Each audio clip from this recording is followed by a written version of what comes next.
Ya, ya. Maaf saya tadi jajannya kan jam berapa? Nah, saya pengen maju tuh karena saya khawatir hujan kan, hujan juga gitu. Kalau tadinya mau di gedung BPD ya, BPD KRI ya, kantor BPD Dewan Pimpinan Daerah. Kebetulan saya di sana kan wakil ketua dari DPD bidang penelitian pengembangan. Ya. Mangga? Assalamualaikum Bapak. Waalaikumsalam. Perkenalkan kami dari mahasiswi dan mahasiswa semester 5 jurusan Hukum Fakultas Hukum dari Universitas Pasundan. Di sini kami izin untuk mewawancara Bapak sebagai seorang advokat yang tentu sudah berpengalaman. Mungkin pertanyaan yang pertama akan ditanyakan kepada saya. Menurut Bapak, bagaimana mengatasi perbedaan antara teori hukum ideal yang Bapak pelajari dengan kenyataan yang ada di lapangan selama masa studi pendidikan profesi? Namanya siapa? Sri. Oh, yang ini ya. Jadi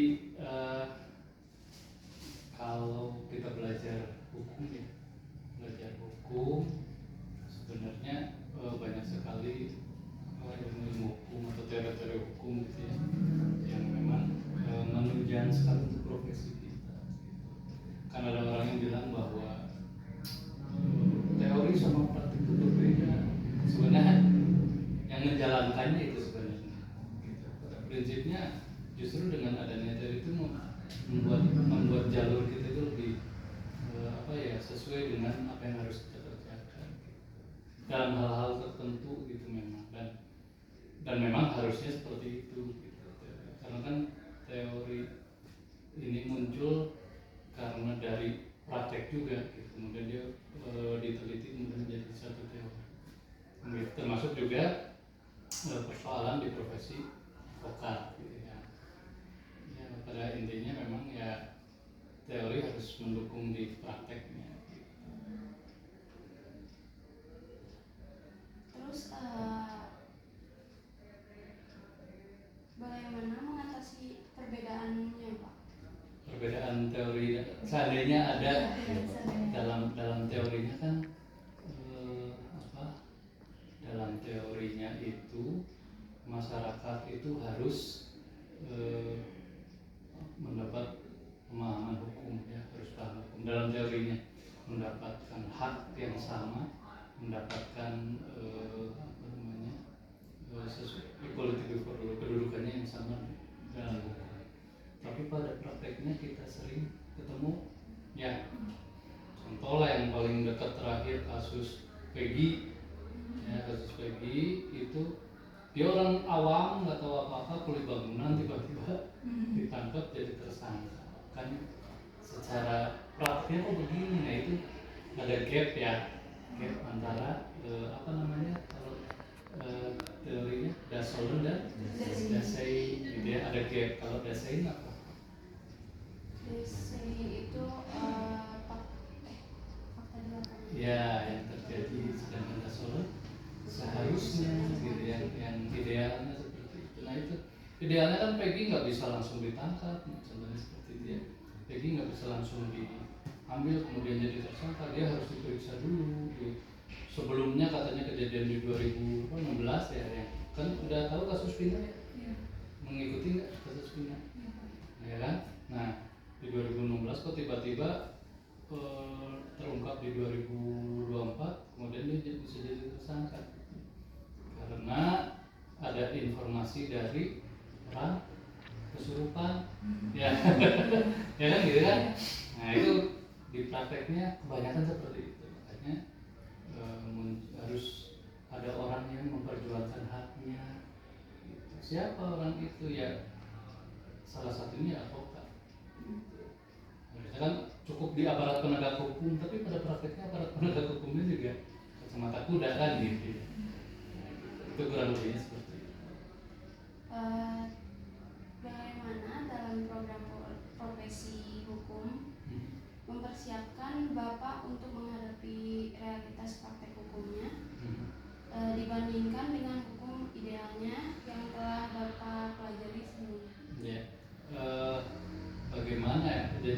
ya tetap kita harus pertama harus siap dengan apa yang akan terjadi gitu. Caranya seperti apa?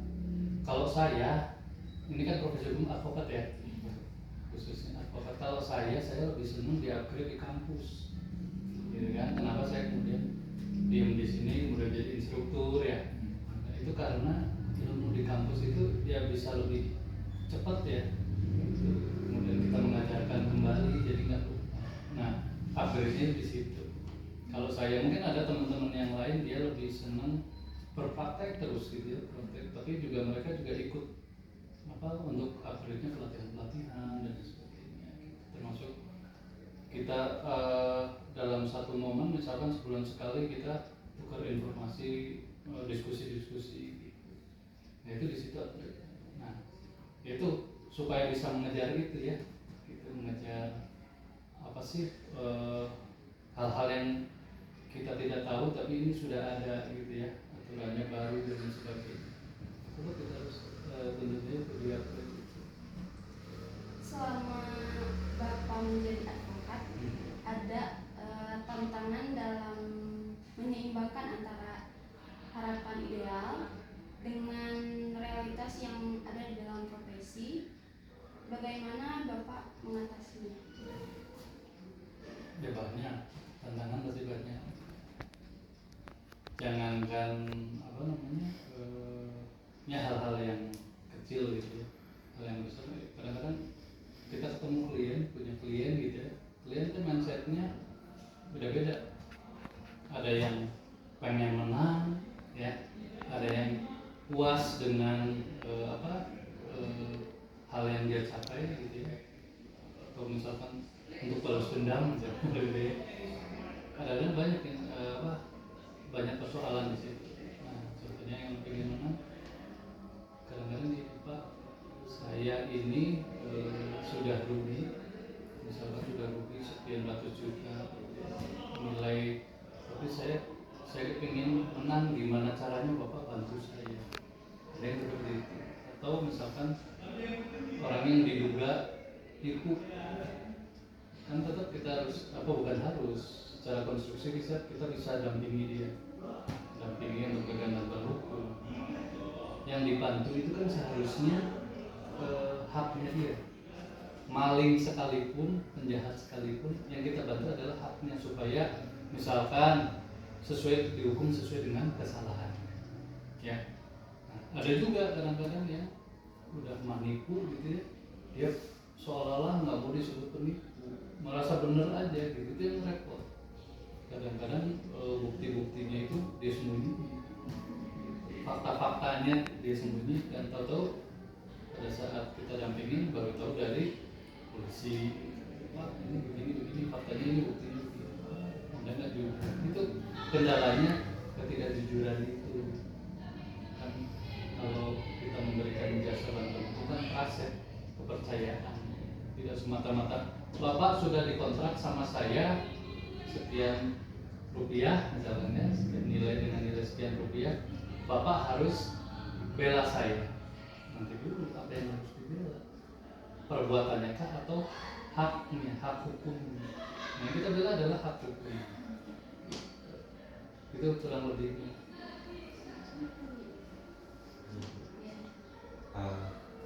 Selanjutnya Kak, saya bertanya, apa saja tantangan terbesar Bapak dalam menerapkan kode etik profesi advokat di lapangan?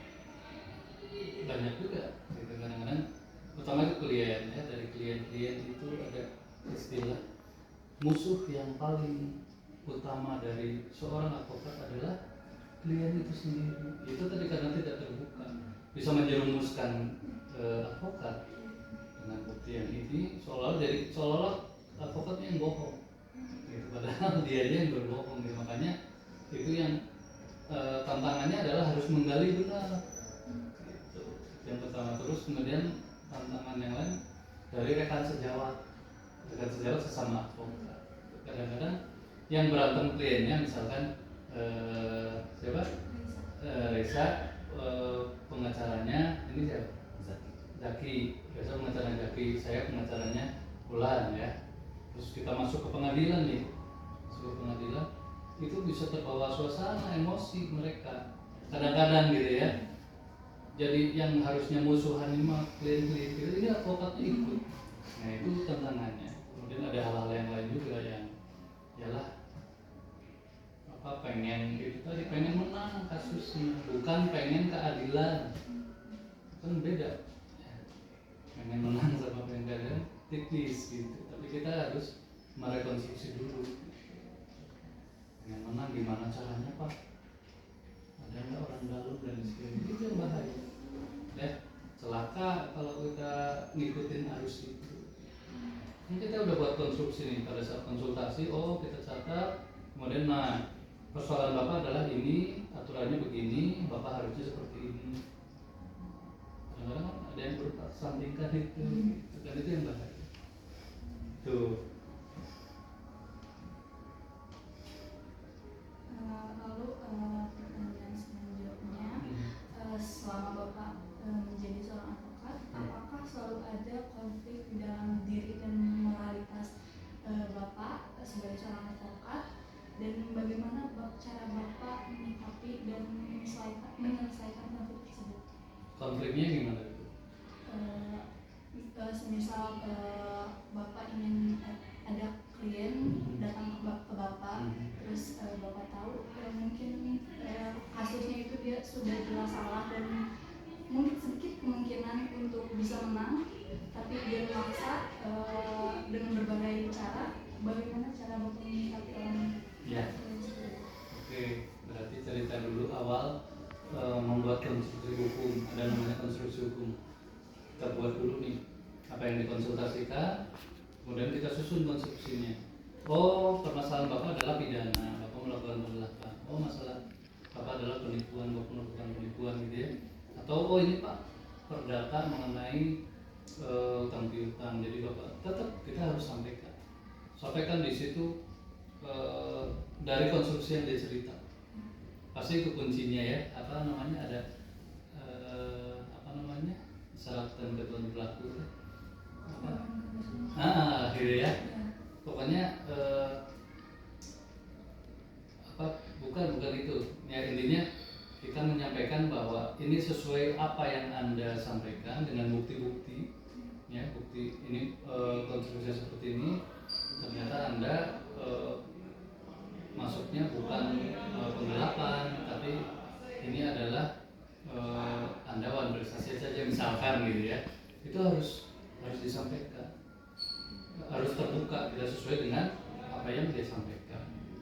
Nggak boleh kita tutup-tutupin gitu kan. Nah yang bahayanya gitu kan, supaya kita memaintain perkara itu supaya oh ini bisa dapat nih sama saya, bisa saya dampingin, ada hal-hal yang kita sembunyikan. Nah kemudian kadang orang itu juga pengen, dia itu tadi pengen menang tadi kan, yang pengen menang apa sih ya, secara etika kita nggak boleh menyajikan kemenangan. Pada saat saya di Sumba nggak boleh menyajikan kemenangan, menyogok ya, menyuap itu. Nanti ada berita acara Sumba yang nanti saya komunikasi. Itu nggak boleh gitu, bahwa advokat itu profesi yang terhormat, profesi nobile terhormat. Itu apa? Dia bebas menegakkan hukum, tidak diintervensi. Dia juga wajib memberikan bantuan hukum kepada orang-orang yang memang haknya harus dibela. Berbeda dengan hakim, advokat dengan hakim. Kalau hakim itu kan tidak boleh menolak perkara. Ya. Hakim tidak boleh menolak perkara, dia harus menyelesaikan dengan putusannya. Perkara yang masuk ke pengadilan, didaftarkan, gugat dan sebagainya, harus ada putusan. Tidak boleh digantung. Ya. Apapun persoalannya, di situ nanti ada kompetensinya, ya kan, kompetensi absolut. Oh ini bukan ranah pengadilan agama misalkan, ini adalah pengadilan umum. Nah di situ bentuknya putusan. Berbeda dengan advokat boleh menolak perkara yang tidak sesuai dengan hati nuraninya, gitu ya, atau konstruksinya. Misalkan contoh pengedar narkoba sabu-sabu 500 kilo minta dibantu gitu, saya nggak mau. Atau misalkan orang yang melakukan pelecehan seksual ya kepada anak kecil sampai berpilihan, saya nggak mau gitu. korupsi juga saya juga lihat ya. Tipikor ini orang ini korban atau pelaku. Kalau pelaku saya nggak mau. Tapi saya sampaikan terus dengan baik-baik. Oh nggak bisa pak, bapak mau pemerkosa ini. Sampaikan aja bapak ini saya tidak menangani ini pak. Mau rekomendasi kemana? Selanjutnya contoh pelanggaran kode etik yang sering terjadi di dalam profesi advokat, khususnya mungkin di dalam Menjalankan menjalankan advokat, mungkin dari lingkungan teman-teman sejauh Ya. Bapak. Biasanya itu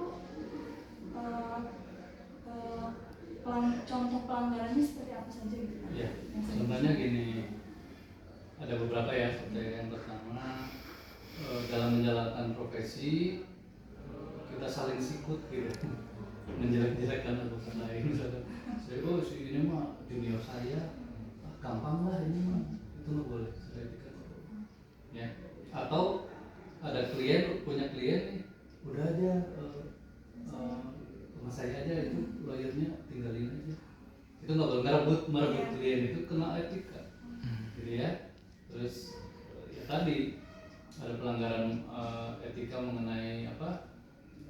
Tidak mengerjakan pekerjaannya. Misalnya saya sudah menerima kuasa, gitu, tapi dibiarin aja klien, dibiarin aja nggak dikerjain gitu. Harusnya sidang atau mendampingi di kepolisian dibiarin, itu nggak boleh. Secara etika nggak boleh.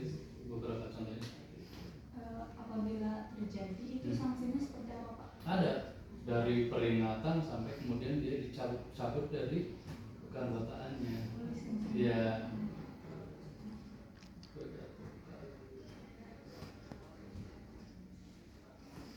Apabila dalam situasi tertentu yang mengharuskan Bapak menerima seorang klien,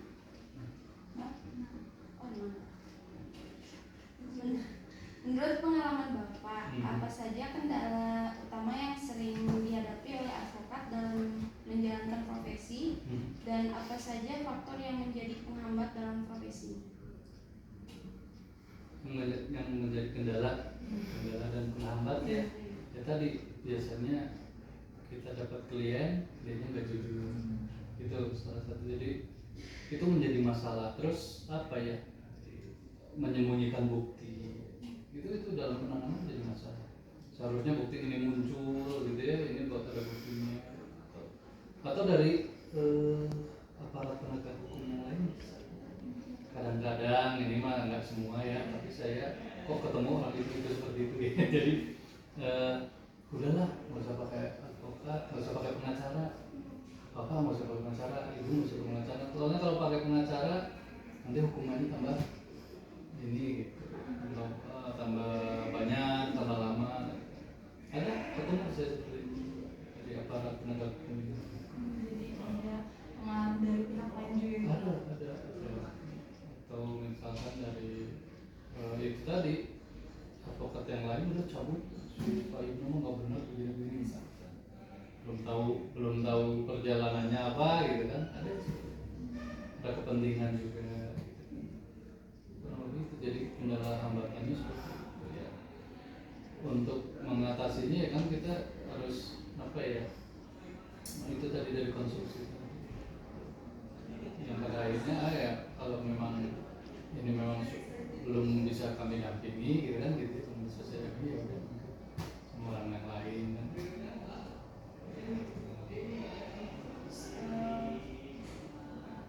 Apakah perasaan empati dan simpati dapat mempengaruhi keputusan selanjutnya yang akan dilakukan oleh Bapak sebagai seorang advokat dalam menangani sebuah kasus? Ya. Biasanya yang digunakan memang nurani kan, orang yang kayak Peggy aja. Contoh lagi cerita, karena saya nangani Peggy juga ya, sama Bu Umi, saya Bu Melani, sama teman-teman yang lain. Pada saat yang pra peradilan itu ya, suatu saat kami ngumpul lawyer Pak Marwan Afandi ya, Pak Eva Mukhtar Afandi, ke Pak Marwan. Pak Marwan menanyakan, Kang, kira-kira ini Peggy yakin bersalah atau tidak? Saya bilang, Bapak selama belum ada bukti yang menyatakan dia bersalah atau dia tidak bersalah, saya masih belum bisa jawab. 50-50 lah saya bilang. Oh, semua bilang tidak bersalah, tidak bersalah, tidak bersalah. Karena berarti yang bilang tidak bersalah itu sudah yakin bahwa ada bukti lah dengan bukti yang yakin. Pada saat setelah ngumpul 1 jam kemudian datang ibunya Kartini sama adiknya datang, kita ngobrol dalam satu forum. Kira-kira bukti ini apa sih yang menyatakan Peggy tidak bersalah? Kan? Disampaikan lah bahwa pada tahun 2016 Peggy itu udah di Bandung, nggak mungkin dia ke Cirebon gitu kan, nggak mungkin orang yang di Bandung kemudian bisa membunuh gitu kan di jembatan itu gitu. Peggy nggak pulang, saksinya ada Pak siapa Bondol, Pak siapa gitu ya sebutin di situ. Peggy ada di sana dan saudara-saudaranya bilang Peggy lagi kerja sebagai kuli bangunan di rumah itu, sedang finishing rumah. Nah, disitulah pada akhirnya saya yakin, oh ini nggak salah. Nah disitu tapi kemudian kan ada nurani nih, orang yang tidak bersalah ya harus kita beri bantuan hukum. Nurani dia sih berbeda dengan misalkan ada orang yang melakukan penganiayaan, misalkan penganiayaan, dia sudah melakukan penganiayaan kemudian kita coba beri bantuan hukum. Nah nuraninya apa ya, supaya tidak dipersalahkan, terlalu salah sesuai dengan ininya aja. Orang dia mukul sekali misalkan, kok dituduhnya sampai orang yang korbannya ini tidak bisa melakukan pekerjaan dan sebagainya, kan itu udah berbeda. Nah kita coba membela dari sisi itu, dari sisi haknya itu kan. Itu lagi-lagi nurani. Apakah sering terjadi berbenturan ini Bapak, moralitas antara kasus dengan mungkin perasaan empati Bapak gitu? Apakah Bapak pernah dalam menangani sebuah kasus? Pasti ada ya, pernah pasti ada pengalaman. Contoh misalkan menangani kasus, pengalaman saya menangani kasus narkoba itu pernah kuliah di sini, mahasiswa sini, terus pada akhirnya dia juga nggak bisa nerusin. Itu tahun berapa dulu lah, udah lama sekali, pada saat jauh sebelum COVID tuh saya nangani itu. Anaknya itu kesel sama orang tuanya, si klien kesel sama orang tuanya. Dia itu mungkin cari perhatian dengan cara apa, dia beli narkoba kemudian sama teman-temannya gitu. Temennya ini ya sudah sama polisi itu, sudah ditandain ya. Pada saat dia beli, dia pakai waktu itu ganja baru berapa ini, atau diambil, ditangkap sama polisi. Nah karena dia udah kesel sama orang tuanya, dia akuin barangnya itu punya dia, kan gitu ya. Nah akhirnya disidang di situ. Nah di situ saya juga ada keselnya kan gitu ya, ini anak kok terlalu sok pahlawan kan. Maksud saya tuh bicara apa adanya lah, maksudnya bahwa ini bukan barang kamu, kan harus seperti itu. Nah anaknya nggak mau, tetap begini sampai akhirnya hakim menilai, setelah sidang itu hakim menilai yang harusnya 4 tahun, kalau nggak salah harus 4 tahun, cuma 1 tahun kan itu sebenarnya minimal khusus. Mengedarkan itu 4 tahun. Nah, karena dia hanya memakai saja, jadi kena hukuman 1 tahun. Di situ memang ada persoalan ya dengan si klien. Untuk selanjutnya Pak, untuk Bapak itu seorang profesional advokat yang jam terbangnya sudah banyak. Saya mau baru 2007 disumpah. Enggak, masih banyak senior saya. Yang sudah banyak ya Pak. Untuk honor yang diterima itu ngomong itu Pak.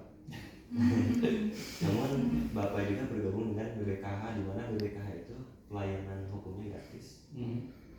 Jadi untuk seorang profesional, dari manakah Bapak mendapatkan gaji dalam menangani kasus yang masuk ke BBKH? Ya, kalau saya memang basicnya dari itu BBKH ya. Dulu saya magang, ya cerita nih, sedikit cerita. Tahun 2001 saya selesai. Sebelumnya kan ada krisis, pernah dengar krisis moneter 98, 99, 2000. Itu orang tua tuh habis kertas semua ya. Saya dikasih tahu sama bapak waktu itu, orang tua saya, Ibnu tolong cari tahu ini masalah ini gimana sih, kok kita pinjam ke bank kemudian jaminannya jadi habis gitu, harusnya kan kok ini bunganya naik terus gitu kan, habis semua sekian banyak gitu aset gitu di rumah habis. Nah, saya coba ke BBKH waktu itu ke pelatihan di 98. Itu saya masih semester akhir ya. Saya pelatihan itu, terus saya sampaikan ke bapak ini ada di sini dosen-dosen yang bisa ngasih solusi. Ada waktu itu Pak Aang Ahmad, beliau itu mantan panitera di Jakarta Pusat ya, Jakarta Selatan. Terus dia jadi pengelola BBKH waktu itu. Ya udah konsultasi ke sana. Coba konsultasi, ada solusinya mengenai ini eksekusi dan sebagainya. Saya ngobrol sama bapak. Cuma kan tetap itu nggak bisa gitu ya, harus ada action dengan lawyer, dan saya tuh nggak tahu gitu, harus hubungin lawyer siapa ini nggak tahu ya. Habislah sudah waktu itu, sampai akhirnya lulus saya 2001.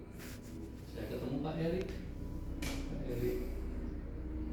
di BBKH. Pak Erik dulu, saya bilang, "Om, mau kerja lah saya." "Kerja apa?"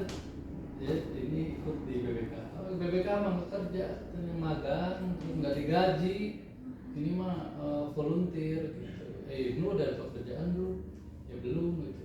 "Aduh, lebih baik mah kerja di luar aja lah kalau memang nyarinya orientasinya juga." "Saya mau kerja nggak ada pengalaman Om," gitu ya, bilang ke Pak Erik. "Ya udah Pak gabung, bener nih itu." Sampai 3 kali ditanya, "Bener nih, soalnya nggak digaji, kamu nanti duit dari mana?" Gitu kan. Ya udah, gembel Om. Gitu kan. Terus di BBKH sama Pak Erik, di situ dikenalkan Bu Melani waktu itu, ketua LBK-nya, ketua BBKH, kenalkan. Terus ditanya lagi, "Bener yakin kamu mau jadi lawyer?" Terus di situ kasih nasihat, lawyer itu mikirnya jangan duit dulu, harus ada pengalaman dulu, jam terbang. Kamu ikutin aja dulu proses di sini. Waktu itu penanganan perkara pertama itu kasus rektor digugat oleh mahasiswa Fakultas Teknik Pangan, rektor Unpas ya. Karena di DO udah 7 tahun, kita dari BPK kita bantu 40 jelaskan. Selesailah, pada akhirnya ditawarin si mahasiswa ini dipindah di Juanda Bogor, cuma nggak mau, udah cuma selesai. Kedua kasus Pasar Baru yang dulu itu direvitalisasi, pedagang pasarnya dipindahkan di pinggir-pinggir jalan itu, kemudian pada saat mau masuk lagi nggak bisa karena harganya udah tinggi gitu kan. Pedagang lama ngamuk ya ngamuk, nah minta bantuan ke BPKH. Bantuan itu waktu itu 300 orang, pedagang pasar dari kios, ruko gitu ya, atau los gitu. Pada akhirnya kita gugat di PT UN, waktu itu Bu Melani leadernya gugat di PT UN. Namanya pedagang, keadilannya adalah untung dan rugi.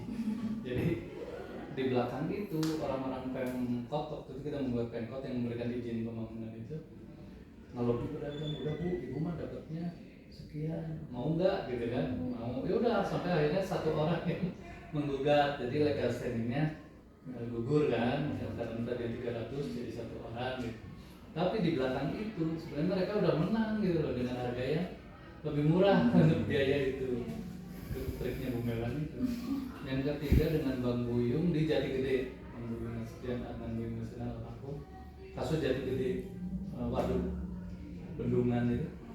Nah kan ada warga-warga daerah situ yang jadi imbas kena itu pembebasan itu dari zaman Orde Baru, satu pohon aja dihargai cuma 25 perak. Seenak-enaknya ya sawah 1.000 perak gitu ya, jadi mereka protes minta ganti rugi gitu. Ya ada yang berhasil gitu ya, itu mah perjalanan. Kemudian yang besar lagi PTDI, dulu ada PHK besar-besaran. PTDI itu sampai 6.000 ya, 6.000 pekerja di PHK. Pak Soeib kesini dulu, Pak Dekannya Pak Absad, dengan Pak Absad kan lawyer gue, beliau pegang PTDI. Sudah kita bantu. Ini pengalaman dari itu. Nah, makanya kenapa saya berpikiran bahwa kita harus ada dasar dulu sebelum tadi berpikir money oriented. Berbeda mungkin yang saya lihat teman-teman yang sekarang yang baru-baru gitu ya, pantang bertenteng gitu, atau mobil siapa udah. Tapi ya itu makan rezeki sebenarnya. Mungkin dia nggak disupport sama orang tuanya nggak masalah. Tapi kalau buat saya ada basicnya dulu. Apa basicnya itu tadi, pengetahuan tadi gitu, supaya kalau ya sederhana kalau ditanya kita bisa jawab gitu. Dengan apa caranya? Dengan pengalaman tadi, pengalaman apa menangani perkara gitu. So banyak-banyaknya perkara apa saja gitu kan, sampai dari masalah apa tadi pencurian sampai masalah semua saya pernah ini ya menangani gitu. Mahkamah Konstitusi gitu. Saya dari 2014 dengan Bang Buyung ke hikmahnya. Temu Bang Buyung 2014 diajak waktu Pilpres pertama, sengketa Pilpres pertama yang Pak Jokowi, ya kan? Pak Jokowi sama lawannya Pak Presiden sekarang, gitu, yang wakilnya Pak siapa? Pak Hatta. Nah itu pengalaman gitu. Nah kalau untuk urusan duit itu mah rezeki sedikit banyak harus kita syukurin gitu. Dan saya lagi begini ada yang mentak, kan ikut ke Kalimantan mau nggak gitu, ini ada perkara nih. Sama aja saya waktu padahal menjelang Idul Fitri kan kepikiran mau lebaran. Kalau saya mah udah ngalamin sebenarnya beberapa lebaran. Anak-anak kan belum ya, anak-anak saya. Pikir ayo duit dari mana gitu, tuh ada yang telepon. Kan ke Kalimantan, ayo berangkat di sana 2 minggu kan, puasa-puasa kita sidang pra peradilan tuh. Sebelum kasus Peggy kita. Nah di situ ya ada gitu rezekinya ada, gitu rezekinya ada.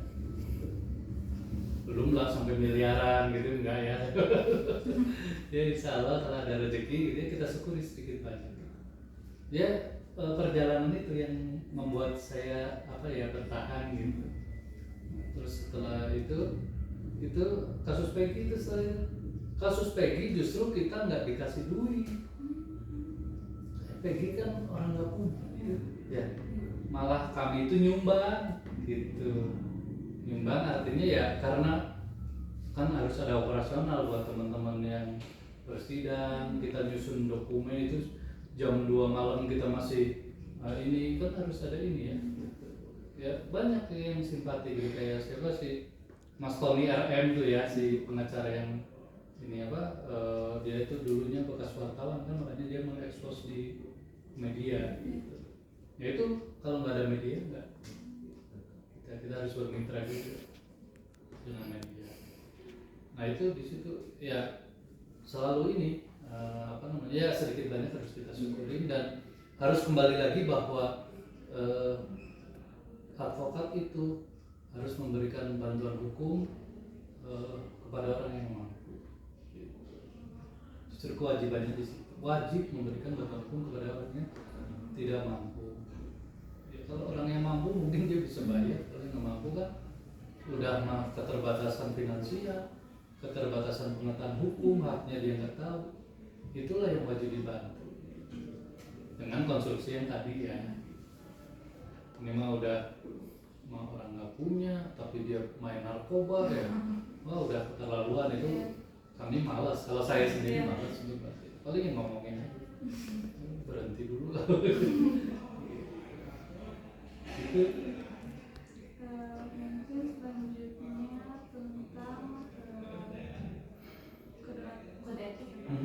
Semisal Bapak mempunyai klien tadi, karena dia ingin menang, jadi dia meminta berbagai cara dari Bapak agar dia menang. Tetapi si tindakan yang dia inginkan itu melanggar kode etik gitu Pak. Itu seperti apa? ya nggak boleh suap gitu ya. Ada yang seperti itu Pak, udah berapa sih hakim ini mau dibayar berapa, saya nggak mau. Resikonya apa? Pertama udah jelas ya itu mah suap gitu, secara etika nggak boleh. Kedua juga kan nanti akibatnya apa gitu, akibat menyuap itu ya yang disuap kena, yang menjauh juga kena kan gitu. Sekarang apalagi diawasin gitu kita ini ya. Kalau dulu mungkin lah ada yang pengacara camat ya, pengacara calon matuh gitu ya. Jadi dia koordinasi ke dalam ke pengadilan gitu. Perkaranya selalu menang, ya itu terserah. Nggak tahu jalannya seperti apa, kita juga nggak sudah mungkin majelis hakimnya kasihan kan bisa jadi gitu. Cuma kalau untuk harus nyogok itu saya nggak mau. Pokoknya udah, misalkan Pak, ada nggak orang pengadilan yang bisa dikoordinasi untuk perkara kita nih? Enggak, saya mau konstruksi hukum aja sama normatif aja. Dapat nanti nggak laku, ya kan itu ada. Kata siapa? Masih banyak kok orang-orang yang mau ini, orang yang mau dapat keadilan dengan cara yang baik juga masih banyak. Yang rusak kan gitu, orang tidak tahu ilmunya, tidak tahu konstruksinya, udah gampang menjanjikan, itu nggak boleh. Gampang ini bakal menang, ini gampang bakal bebas, itu nggak boleh. Yang boleh itu ya kita kasih tahu konstruksinya. Kalau Bapak memang melakukan penipuan, pasalnya sekian Pak, hukumnya sekian. Gitu aja. Jika hal itu terjadi, apakah bisa tiba-tiba di tengah jalan saya udah nggak mau sama kamu, misalnya maaf ya, saya sudah tidak mau dengan Anda, saya mau ganti, itu bisa Pak? Bisa aja. Oh Bapak mah idealis nih, misalnya gitu. So idealis nih orang nggak mau duit nih gitu. Nggak mau duit haram kan gitu. Nanti kasihan anak raya gitu ya, kasih makan segala macam, keluarga saya kasihan. Ada gitu. Ya ada dua hal, dia yang mencabut kuasa atau saya yang mengundurkan diri dari kuasanya gitu. Itu boleh gitu, selama alasannya jelas. Alasannya apa? Tidak sesuai dengan konstruksi yang saya bangun gitu. Saya udah ngasih nasihat gini Pak, jangan sokok-sokok Pak ini, tapi dia pengen nyokokan gitu. Konstruksinya udah berbeda. Lalu bagaimana seorang advokat dapat memastikan bahwa mereka tidak terpengaruh oleh pihak lain atau pihak luar dalam menjalankan tugasnya? Ya itu dari ini sendiri, idealisme kita. Kan ada yang diintimidasi, udahlah malas. Saya pernah nanganin kasus ya tanda kutip ya mafia lah di Bandung gitu ya, kasus perusahaan gitu di Cimahi itu di Tanjung. Sekarang kan itu batu bara tuh saya pegang perusahaan Nissinbo Indonesia, perusahaan Jepang, orang Jepang kan gitu ya, mereka disiplin dan sebagainya. Masuklah mafia ini batu bara untuk bahan bakar pabrik situ dengan kualitas yang rendah, harga tinggi. Audit lah si perusahaan Jepang ini, rugi lah mereka kan. Nah nggak mau pakai perusahaan ini lagi, ini pakai preman-preman gitu, nyerang segala macam. Pada akhirnya kita berikan bantuan untuk perusahaan itu profesional gitu, kontrak nih gitu ya, oke, berapa tahun, 2 tahun bisa selesai enggak persoalannya. Alhamdulillah selesai. Ya, ancamannya tuh banyak dari teman sendiri datang gitu, pakai nggak tahu lah mobil naon gitu ya, mobil Panzer segala macam datang ke kantor.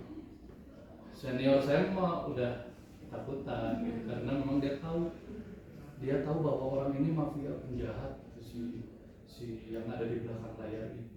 Teman saya hanya ngasih salam aja dia udah ketakutan gitu. Saya yang baru datang waktu itu dari Bekasi, saya sempat kerja juga di Bekasi, datang ke kantor itu, kemudian dengan perkara itu saya nggak tahu mafia ini gitu ya. Sah sih dia lawanan gitu kan, kenapa takut? Ya udah, akan yang ininya leadernya nggak masalah. Di lapangan 2 tahun tuh gila memang di lapangan. Iya, intervensinya mereka bisa intervensi ke Polres gitu ya, polisi diintervensi. Tapi kan saya juga punya jaringan gitu ya, teman-teman di belakang juga ada. Ya urusan mafia itu selesaikan sama teman-teman saya di belakang. Konstruksi hukumnya saya buat konstruksi hukum sesuai dengan aturan yang ada. Sampai akhirnya mundur sendiri, dia masuk juga ke dalam, tapi kasus yang lain si mafia itu ketemu juga saya di waktu saya nanganin kasus ada nanganin kasus bukan tipikor, penggelapan dia ada di situ karena kasus tipikor si mafia itu ya terjebak juga. Jangan, nggak usah kita yang ngadepin gitu ya, udah ada yang ngatur kan gitu. Ini kita lihat benar nih. Lalu untuk pertanyaan selanjutnya, kan seorang advokat itu diwajibkan untuk menjaga kerahasiaan klien. Betul. Apa saja pengecualian terhadap kewajiban ini berdasarkan kode etik advokat? Rahasia klien harus dijaga sampai putusan itu inkrah, dan pengecualiannya untuk dunia akademik kalau menurut saya. Untuk bedah perkara di akademik boleh, tapi kalau untuk kita siarkan, dulu nih mas ini lihat saya nih, dulu dia begini nggak boleh. Gitu. Walaupun sudah inkrah ya misalkan putusannya nggak boleh. Gitu. Ya ada batasnya juga. Selama perkara itu masih berlangsung nggak boleh diceritakan sesama teman yang bukan tim saya gitu, walaupun dia advokat. Tahu nggak si Ariel tuh ya dulu ini ya, ini kan klien saya misalkan. Sekarang klien saya ini si Ariel nih, sekarang dia begini sama cerita ke orang ini nggak boleh. Gitu. Selama itu berlangsung, tapi kalau sudah putusan inkrah kan putusannya bisa dibaca. Gitu. Nah tinggal kita bedah secara akademis untuk pembelajaran nggak masalah. Lalu selanjutnya, bagaimana seharusnya seorang advokat menyikapi jika ia mengetahui bahwa si kliennya itu memberikan keterangan palsu tadi Pak dalam persidangan? Bagaimana cara menyikapi atau menyelesaikan hal tersebut sesuai dengan kode etik? Ya. Advokat itu tidak identik dengan kliennya. Advokat tidak identik. Advokat adalah orang yang memberikan jasa bantuan hukum. Ya. Ininya ya normatifnya, yang memberikan jasa bantuan hukum. Jadi tidak boleh disamakan dengan klien. Misalnya kliennya tadi penipu, advokatnya tidak identik sebagai penipu. Ya, nggak boleh disamakan. Jadi dia yang secara idealnya dia membela haknya, gitu, membela hak si kliennya itu. Jadi kalau misalkan ada yang ternyata ini nipu nih di tengah jalan atau di pada saat di BAP ternyata ketahuan nipu, ya itu masih harus diproses aja. Gitu. Kita nggak bisa ngalang-ngalain juga gitu kan. Tapi itu tadi haknya, kalau dia nipunya cuma 100 perak ya pertanggungjawabnya 100. Masa sih nipunya 100 perak pertanggungjawabnya 1 miliar? Nah itu pentingnya kita di situ. Untuk selanjutnya Pak, jadi dulu tuh ada kasus Hotman Paris yang dia tuh membuat konten asusila di mana profesi dia tuh sebagai advokat yang tentunya melanggar kode etik. Jadi kami ingin bertanya bagaimana tanggapan Bapak tentang seorang profesional advokat Iya. Bisa melakukan hal tersebut karena berhubungan dengan martabat dan kehormatan advokat. Dan apakah hukuman pemberhentian selama 3 bulan dinilai cukup karena itu merupakan perbuatan tersebut? Skorsing ya. Ya. Skorsing. Jadi memang ada peringatan 1, 2, 3 skorsing sampai pencabutan keanggotaan. Nah, kalau kasus asusila ya sebenarnya ya itulah ya apa? Secara etik nggak ini ya kayak bang makanya kadang-kadang ya gitu. Dia kan setengah selebritis setengah advokat jadinya gitu kan. Nah itu sih sebenarnya itu mah urusan Paris lah ini, cuma secara etika juga memang nggak boleh. Ya saya setuju memang harus justru sanksinya memang kalian hal-hal seperti itu harus lebih keras sanksinya, bahkan sampai pencabutan jadi seperti itu. Lagi dia melakukan berkali-kali misalkan. Konten asusilanya apa itu? Pernah tahu?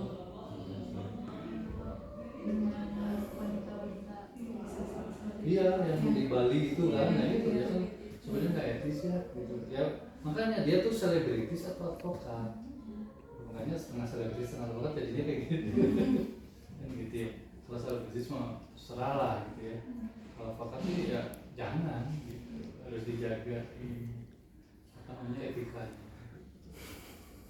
Jadi kan kita punya kode etik ya, perilaku kita diatur, apa perilaku kami itu diatur sama kode etik itu, termasuk masalah asusila dengan rekan sejawat, dengan advokat asing, ini diatur dengan klien gitu, dengan penegak hukum lain gitu kita diatur.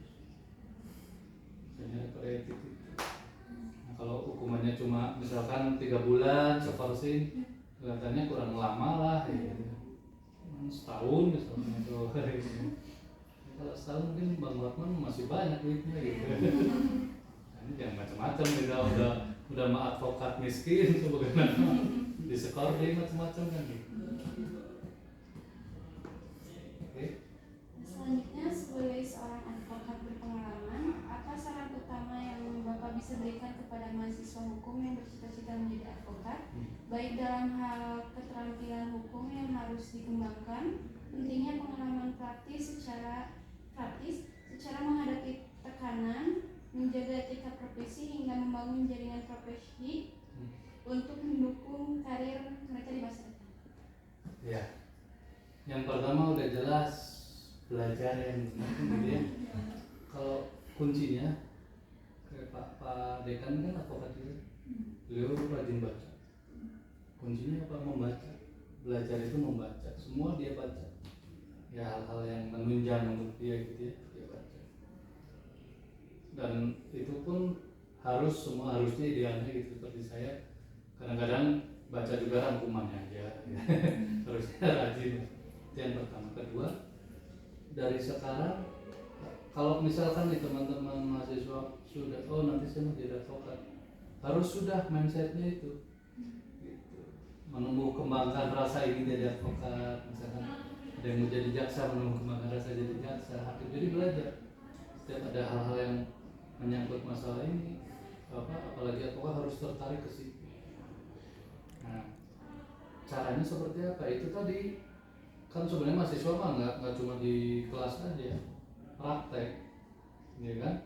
Mainlah ke kantor pengacara siapa, magang-magang di situ kan, atau di BPKH yang dekat nih, magang lah di BPKH situ kan, magang apa sih? Pengen tahu minimal ada diskusi apa itu, apalagi nanti ada penanganan perkara, pendampingan ikut, itu pengen tahu aja. Itu yang pertama. Kemudian yang kedua yaitu jangan berpikir ini nggak ada duitnya jadi malas, belum juga punya pengalaman belum nyari duit kan susah. Kayak itu tadi maksud saya, bukannya nggak boleh nyari duit, nanti dikiranya saya menghalang-halangi lagi rezeki ya. Ya silakan kalau misalkan sudah mampu gitu ya, dan mampu mempertanggungjawabkan itu ya, nanti juga kita akan mendapat penghargaan honor ya, penghargaan sesuai dengan apa yang kita kerjakan. Kalau cuma mendampingi tapi tidak ini ya, karena nggak ada pengalaman kan orang juga akan melihat mungkin pengalaman dulu nih ya, sebisa mungkin itu banyak terjun ke lapangan gitu, belajar di lapangan, diskusi apa, terus praktek ikut ini aja. Saya selalu menyarankan gini, misalkan ada kayak dari LPSK tuh ada sahabat saksi korban itu ikut event-event seperti itu terkaya gitu. Untuk mahasiswa jadi paralegal ya ikut gitu.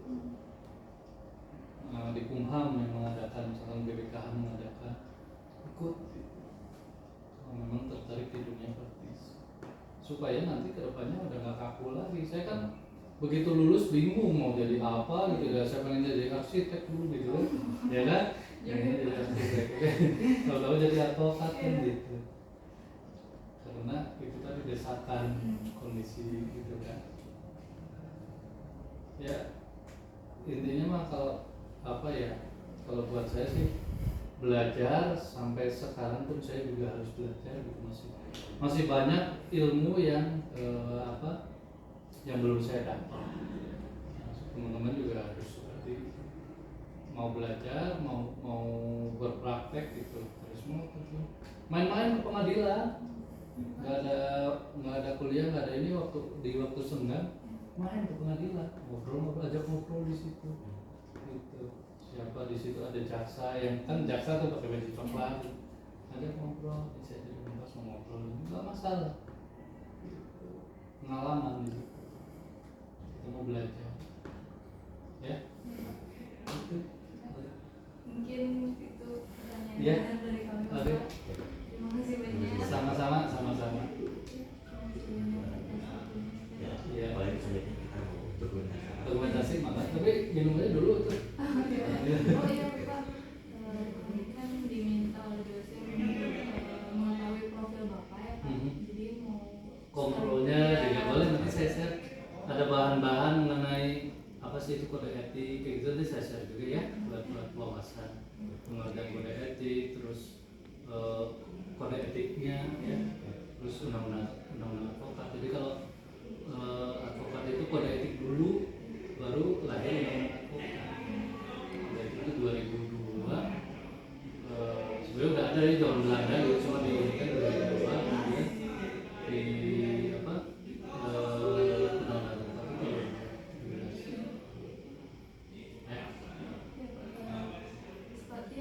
seperti ada Bapak S1 Oh iya, boleh nanti saya share itu ya di WA ya.